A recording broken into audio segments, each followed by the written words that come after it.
오늘 봉독한 내용은 이제 우리가 마귀의 관계를 우리가 대적하기 위해서 이제 하나님의 전신 갑주를 입으라고 하는 말씀으로 우리 본문이 시작을 합니다. 여기 왜 하나님의 갑주라고 했을까요? 하나님의 전신 갑주. 우리가 하나님의 전신 갑주를 우리가 입으라고 하는 이유가 뭐냐면은 13절에 보시면요. 너희가 주 안에서와 그 힘의 능력으로 강건해지고 마귀의 관계를 능히 대적하기 위하여 하나님의 전신 갑주를 입어라. 자, 하나님의 전신 갑주를 우리가 입어야 되는 이유를 설명하고 있는데 그 이유가 뭐예요? 너희가 주 안에서 강건해지기 위하여 이를 위하여 너희는 하나님의 전신 갑주를 입으라고 말합니다. 우리는 연약하고 마귀와 싸울 수 있는 힘이 없습니다. 그러나 우리가 이제 강건해지기 위해서 내가 이를 위하여 하나님의 전신갑주를 입으라고 말합니다. 결국 하나님의 전신갑주를 입게 되면 우리는 마귀를 우리는 강건하게 든든하게 우리는 싸워서 이길 수가 있을 것입니다. 문제는 뭐예요? 우리가 하나님이 전신갑주는 우리가 스스로 갖추는 건가요? 아니면 하나님이 주시는 건가요? 하나님의 전신갑주라는 말은 하나님이 우리에게 주신 갑주를 의미합니다. 우리가 스스로 노력하고 힘들어서 내가 무기를 만들어내고 무기를 갖추는 게 아니라 하나님이 나에게 주신 무기예요. 이미 우리가 예수를 믿을 때 하나님 우리에게 이 무기를 우리에게 주었습니다. 문제는 나에게 주어진 이 무기가 무엇인지를 인식하지 못하는 게 문제죠. 내가 적과 싸울 때 이미 이 나라가 나에게 싸울 수 있는 총과 칼과 모든 어떤 이 방패들과 이미 나에게 어떤 이 투구를 주었는데 내가 이걸 알지 못하는 거예요. 이미 하나님 우리에게 주었다고 말합니다. 그래서 우리가 인식하지 못하고 있기 때문에 우리는 마귀에게 당할 수밖에 없는 거고, 그래서 그거 가지고 사용하지 못하는 것이고, 또 하나는요, 내가 가지고 있다 할지라도 그게 너무 약하다는 거예요. 우리 여기 뭐라 그래요? 내가 진리의 허리띠를 띠라고 이야기합니다. 그런데 내가 진리를 온전히 알지 못하면 내 허리띠가 느슨하게 되어버리는 거예요. 온전히 무장할 수가 없습니다. 내가 구원의 투구를 쓰라고 했는데 내 구원이 항상 흔들려서 모자가 흔들린다면요, 우리는 온전히 싸울 수 있는 준비가 안 돼요. 내가 위에 방패를 저건 나를 계속 나를 찌릅니다. 내가 그리스도의 피로 말미암아 내가 의롭다고 하는 이 어떤 이 의로움의 확신을 갖지 못한다면 늘 찔리게 되어 있어요. 그래서 방패가 약해질 수밖에 없습니다. 그러니까 내가 책을 찌르면 그 방패가 뚫릴 수밖에 없는 거죠. 성령의 검을 들라고 말합니다. 내가 온전히 주의 말씀, 이 말씀의 검을 드는데 이 말씀이 무디게 되면 내가 적을 친다 할지라도 적을 넘어 쓰러뜨릴 수가 없습니다. 그래서 내가 가지고 하나님이 나에게 이와 같은 전신갑주를 주었음에도 불구하고 어떤 이들은 이것을 내가 받았는지도 모르고 사용할지도 모르고요. 어떤 이들은 내가 받았다 할지라도 그게 너무나 약한 거예요. 칼이 무디고 늘 흔들리며 방패도 얇고 이 모든 상황에서 내가 마귀와 싸움 속에서 질 수밖에 없는 그런 상황입니다. 그래서 오늘 우리가 이 마귀와의 싸움에서 승리하기 위해서 전신갑주를 입어야 되는데, 오늘 우리가 함께 나눌 말씀은 왜 우리가 하나님의 전신갑주를 입어야 되는가는 분명한 좀 주의 뜻을 알 필요가 있습니다. 물론 마귀와의 싸우는 거예요. 근데 우리가 왜 마귀와 싸우는가? 분명히 알아야 됩니다. 내가 저까지 싸우는데 내가 왜 싸워야 되는지, 나에게 쳐들어와서 그냥 내가 방비하고 단순히 싸우는 것인지 분명한 싸우는 목적, 내가 여기서 온전히 알지 못하면 내가 이 하나님의 전신갑주를 온전히 입을 수도 없고 승리할 수 없음을 우리에게 이야기해 주고 있어요.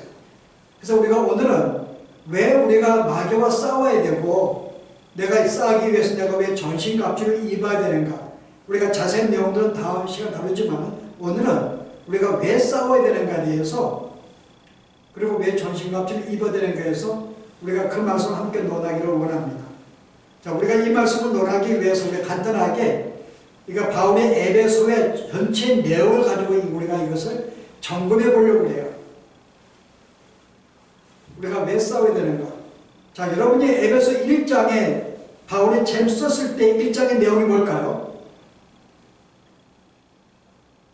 하나님은 이미 어느 시기에 이 만물을 만들기 전에 하나님은 어떠한 놀라운 하나의 계획을 가지고 계셨습니다. 자, 그 계획이 뭐죠?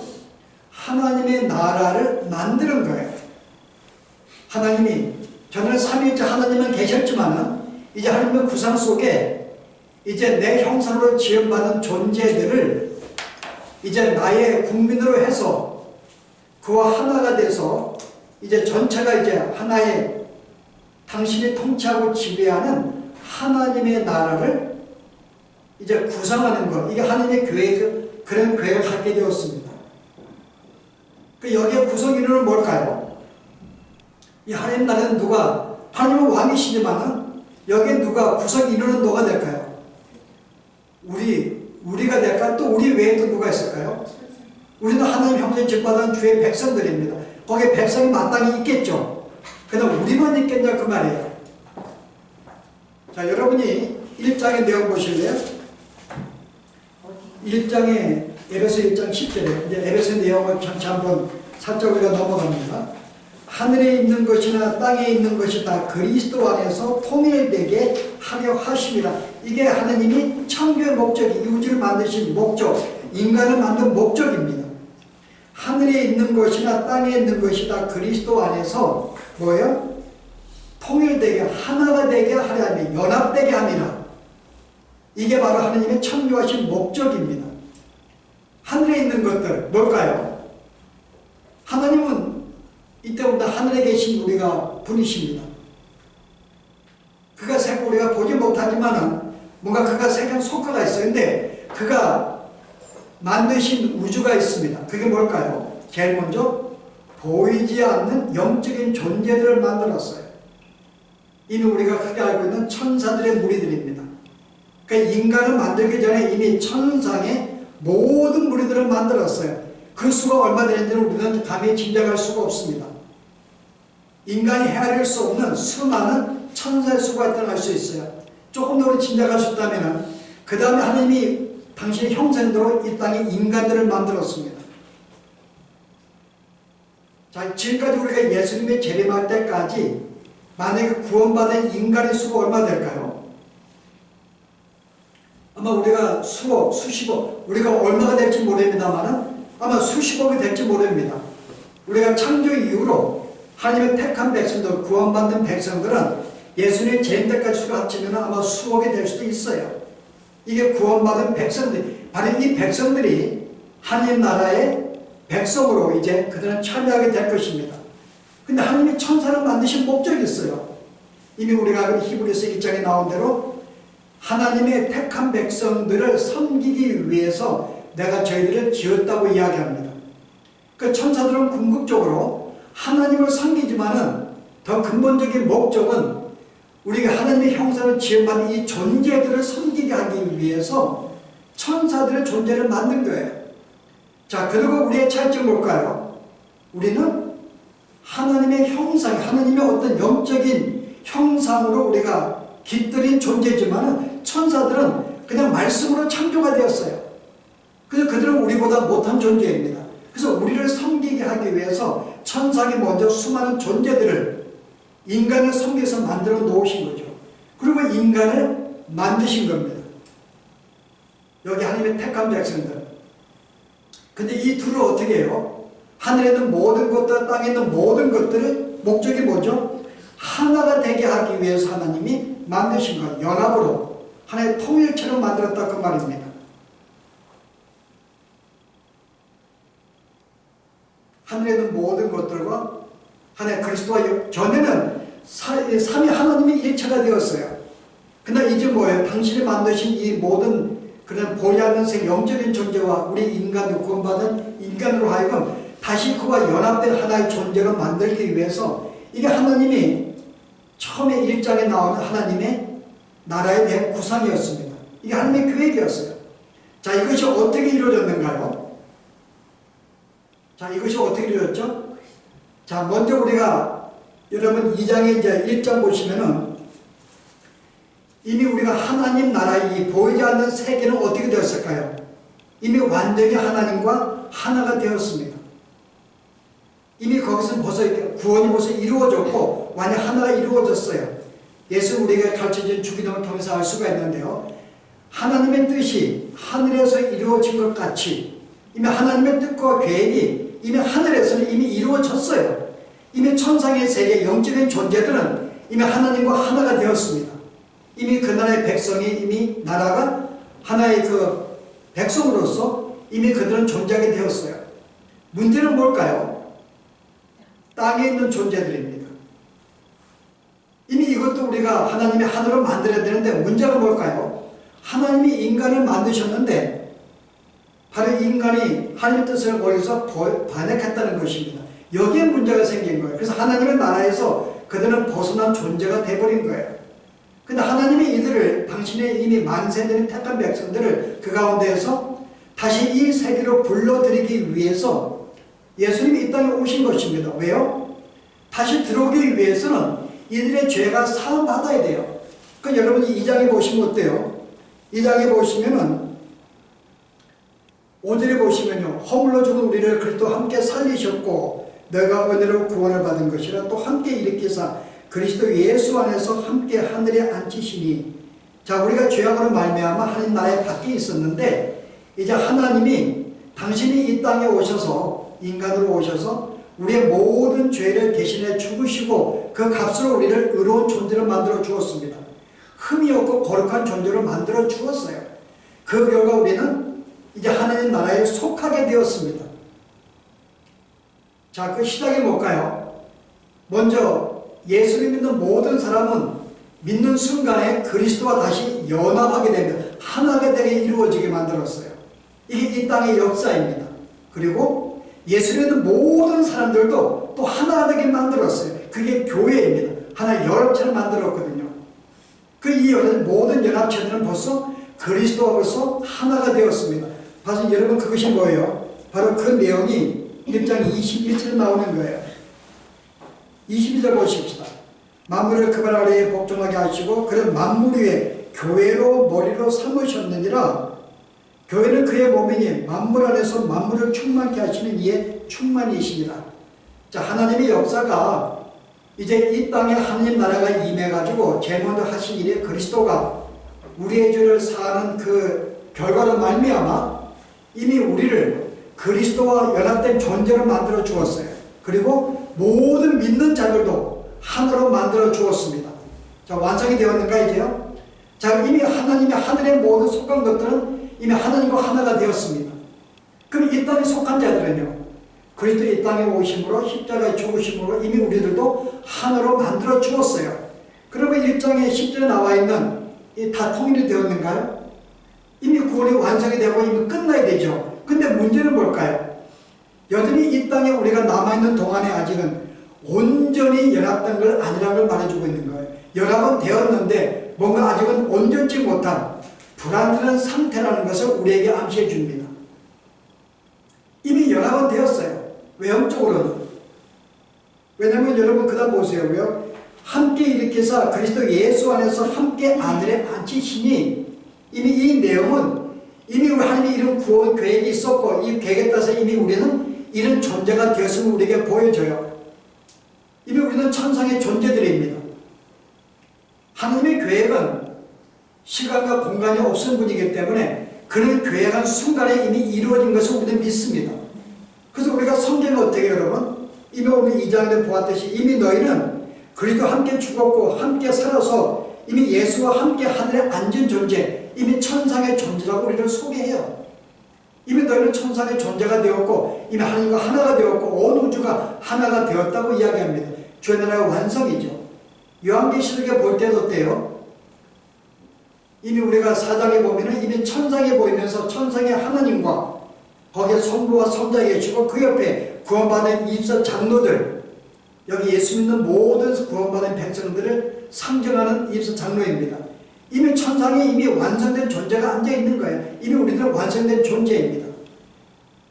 근데 우리는 지금 이 땅에 아직 남겨두었기 때문에 아직 그것을 경험하지 못하고 시간 못하는 거지 이미 우리는 하늘의 천상에 이미 완성된 존재예요.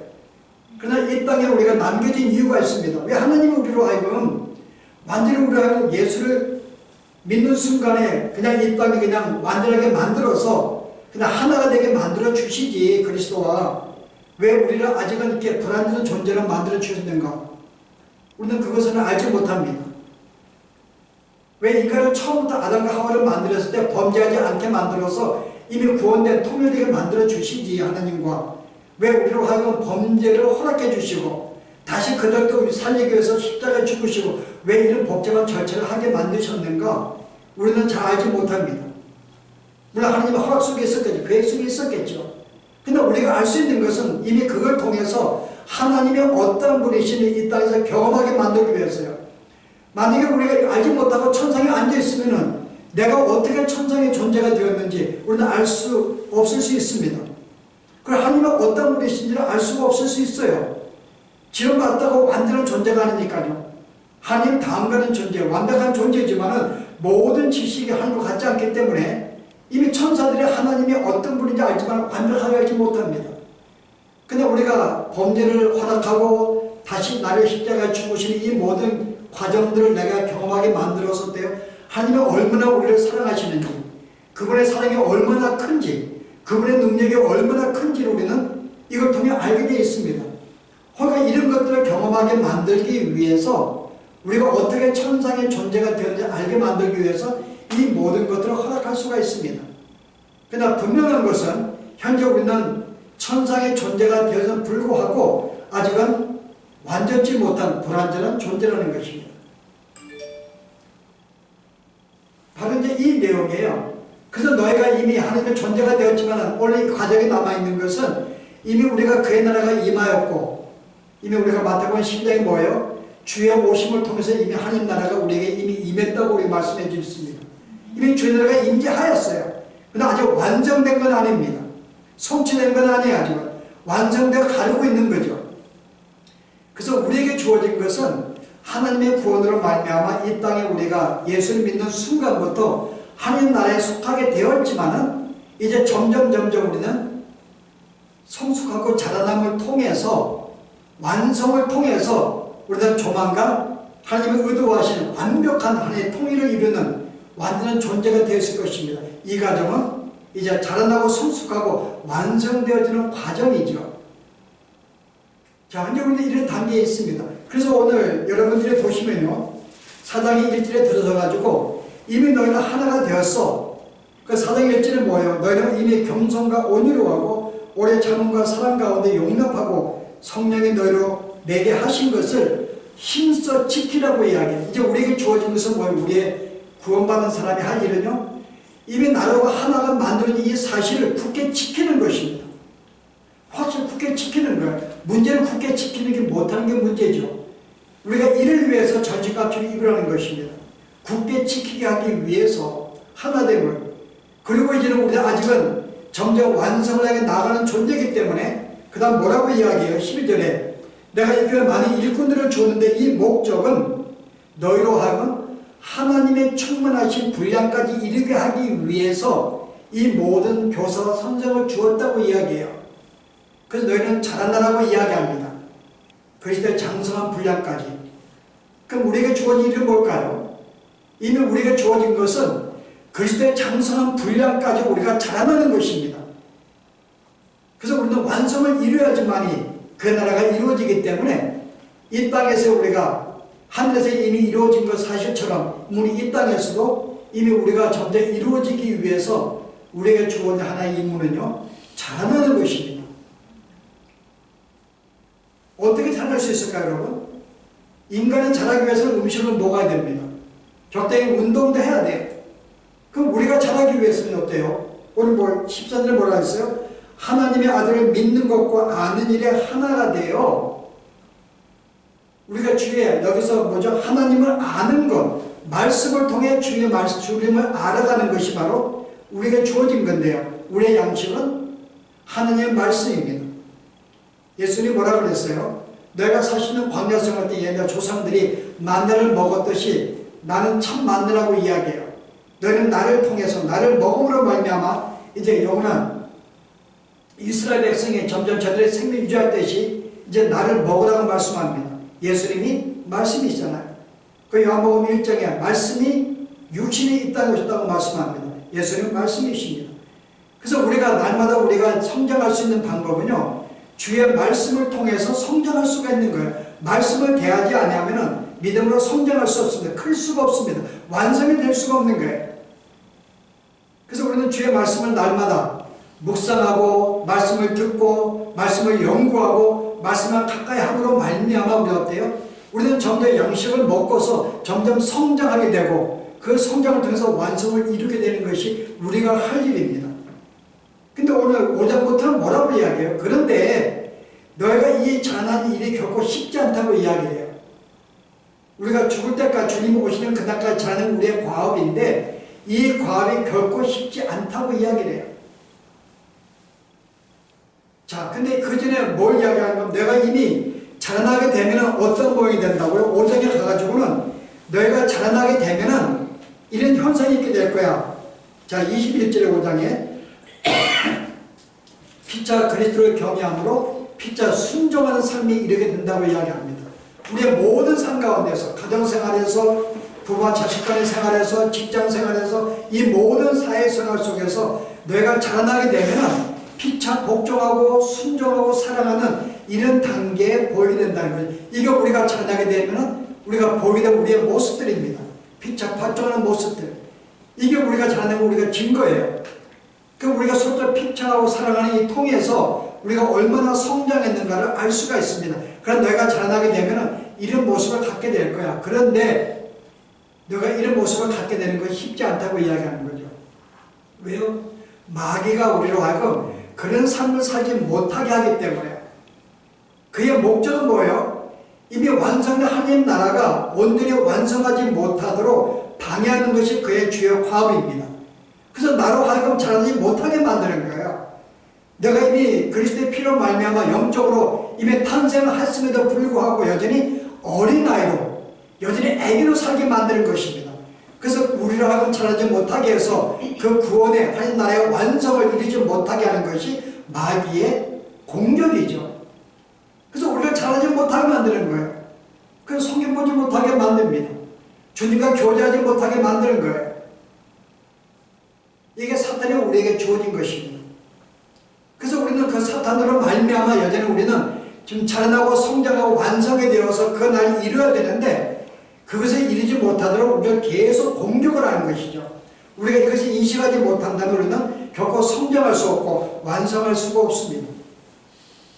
그래서 우리가 이런 사탄의 관계를 알기 위해서 우리가 분명히 사탄은 우리로 하여금 어떤 것을 가지고 우리가 공격하는가를 분명히 알아야 돼요. 자, 사탄은 우리를 공격합니다.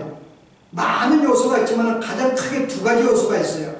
우리를 넘어뜨리기 위한 성장하지 못하도록 자라나지 못하도록 우리로 하여금 이 구원의 완성을 성취하지 못하도록 방해하는 두 가지 요소, 두 가지의 하나의 매개체를 가지고 우리를 공격하는데요. 그게 뭘까요, 여러분?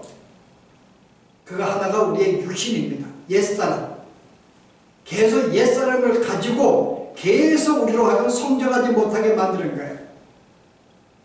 우리 안에 존재하는 옛사람. 자, 그게 뭘까요, 여러분?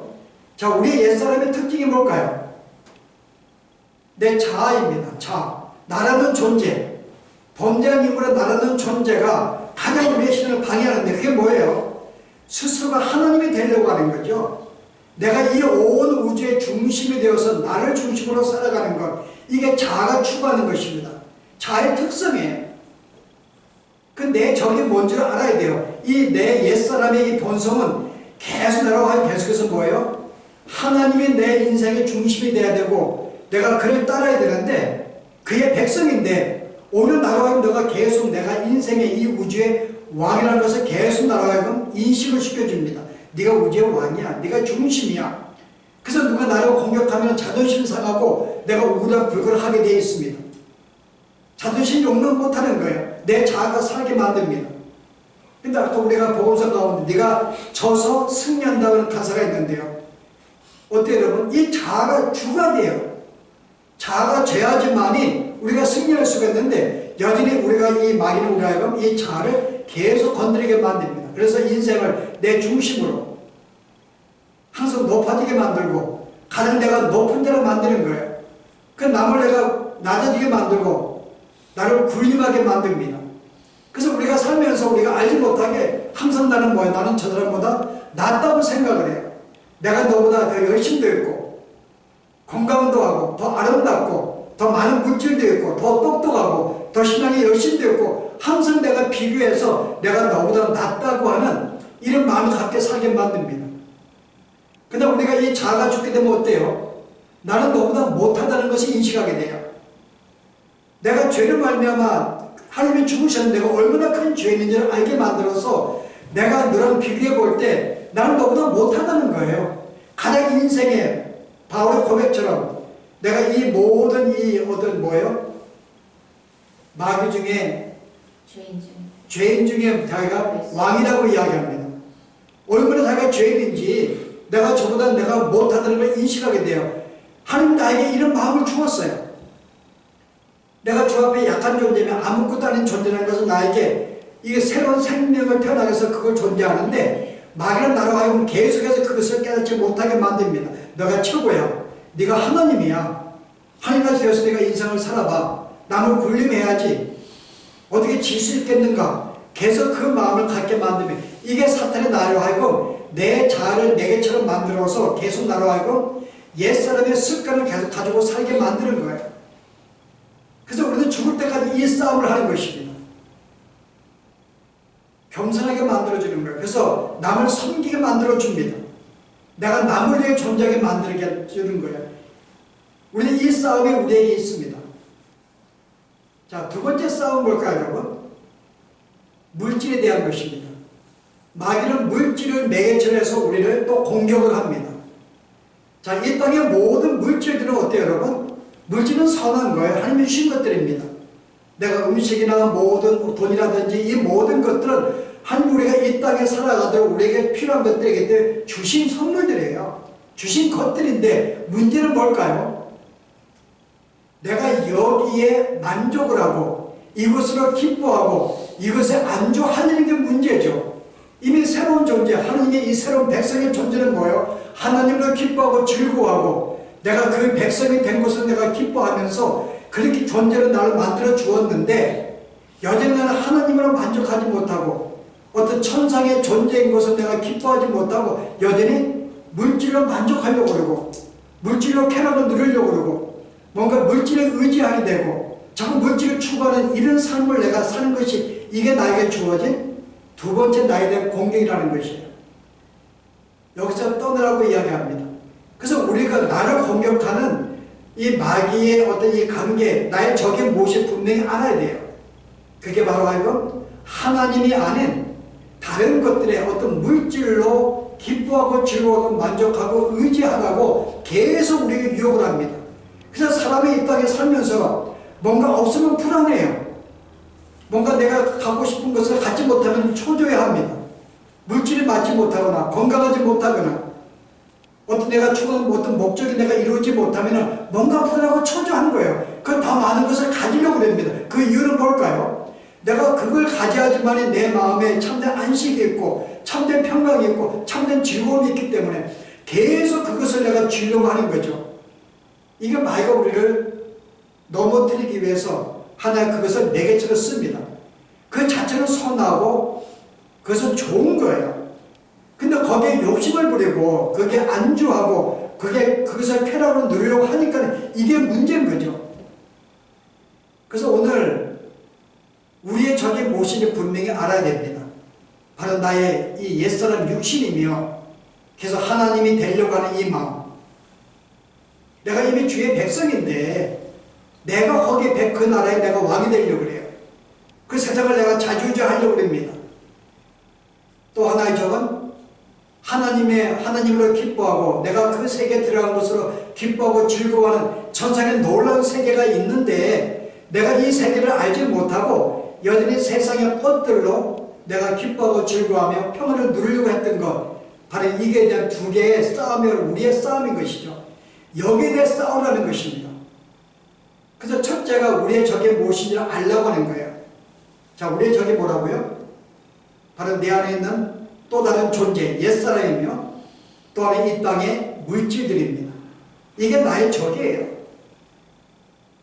계속 여기에 의지하게 만듭니다. 그럼 두 번째는 뭐예요? 저걸 알았다면 이제는 싸워야 되는데요. 싸우기 위해서 내가 싸우는가? 우리는 싸울 수 없어요. 연약한 존재이기 때문에 우리는 이길 수가 없습니다.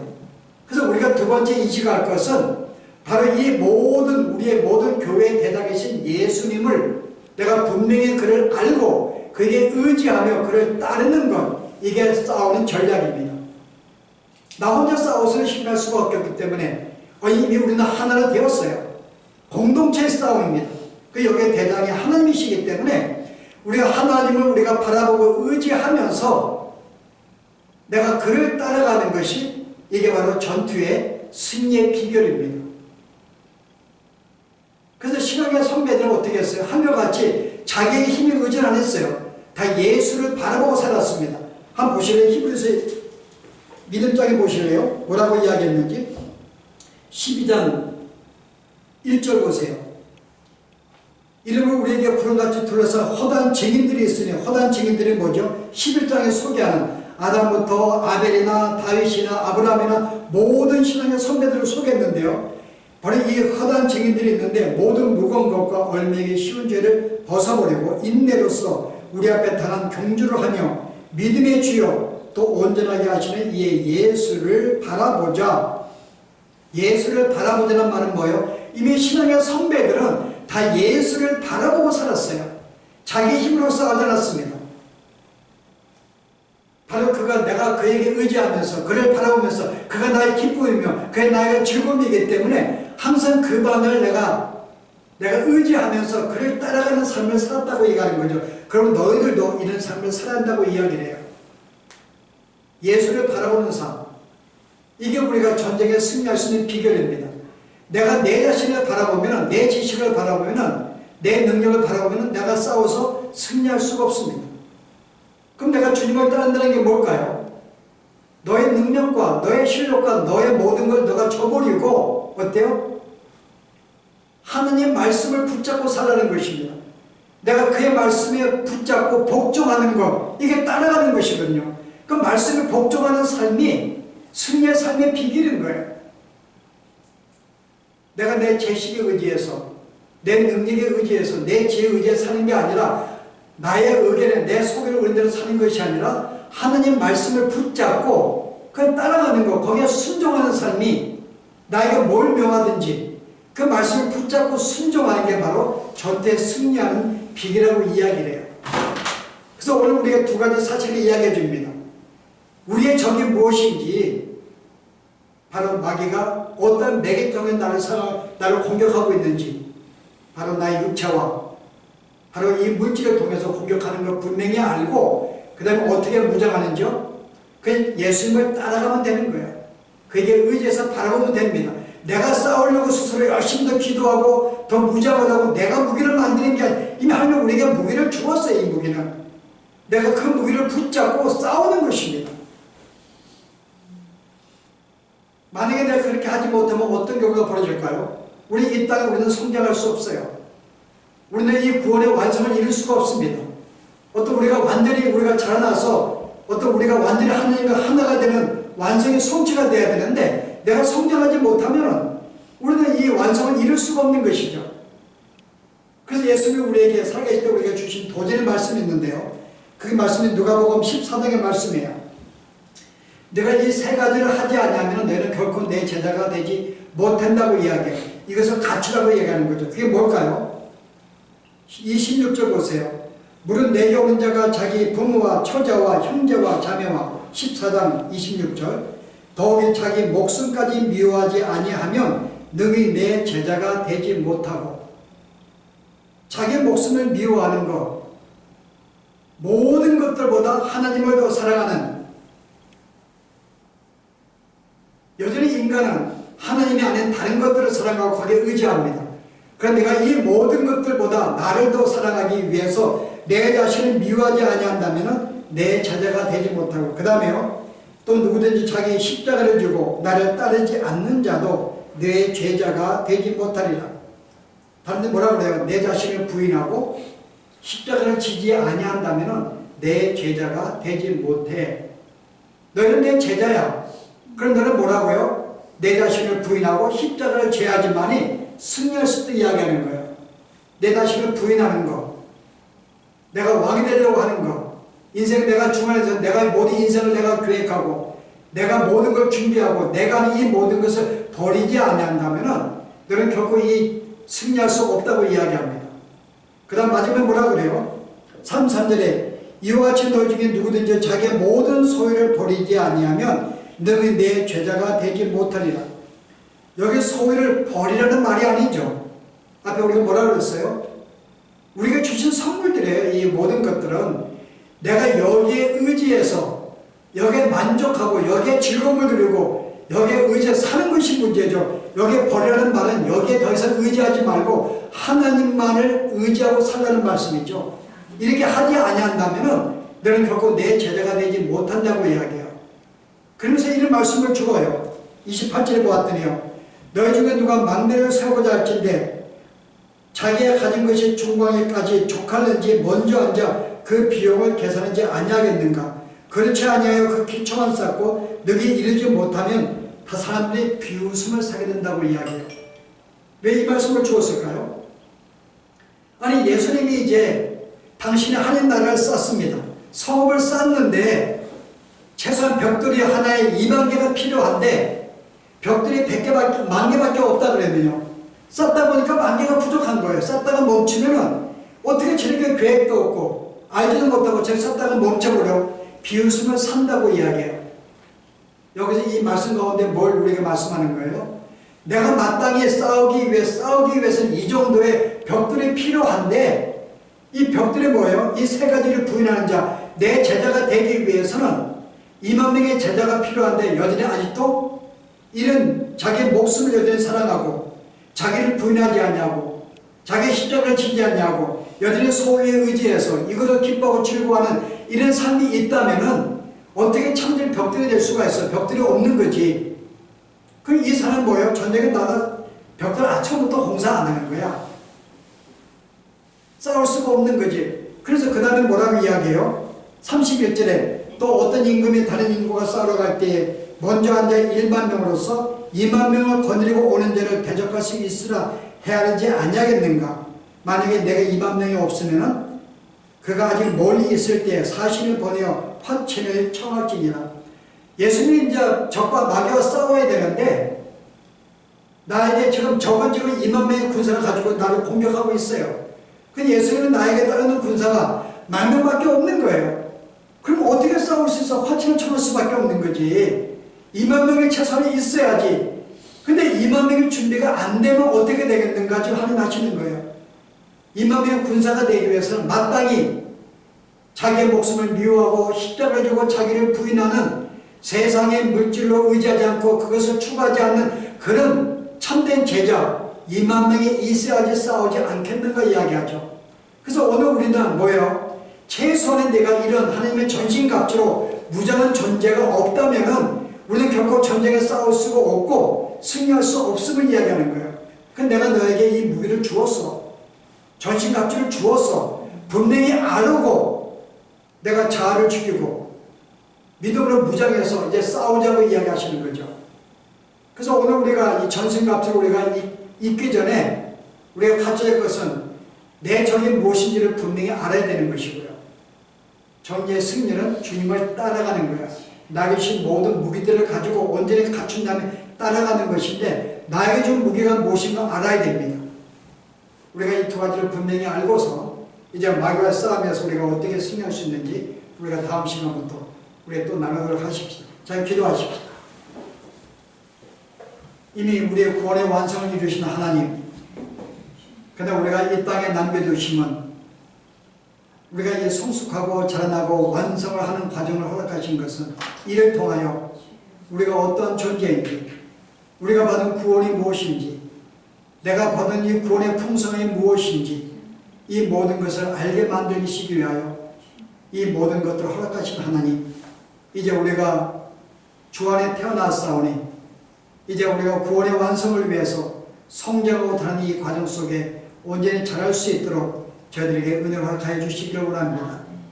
내가 날마다 주의 양식을 통해서 늘 성장하게 하시고 내가 비록 자라나지만은 아버지 하나님 내가 더 튼튼하게 하기 위해서 하나님의 전신갑주를 입어야 될 텐데 여전히 내가 내 적이 알지를 못하고 내 갖춰온 무게가 무엇인지를 내게 주어진 무게가 무엇인지 알지 못하여 여전히 싸움 속에 넘어지고 자빠지는 위와 같은 우리의 삶 가운데서 오늘 분명히 다시 말씀을 통해 분명한 나의 적이 무엇이 알게 하셨고 내게 주어진 무게가 무엇이 알게 하사오니 이것을 든든히 갖출 수 있는 든든히 무장할 수 있는 은혜를 허락해 주시어서 이를 통해 우리가 이 땅에 사는 동안에 늘 날마다 성장하고 구원의 완성을 이룰 수 있는 저희들의 삶이 되도록 축복하여 주시옵소서. 예수님 이름으로 기도합니다.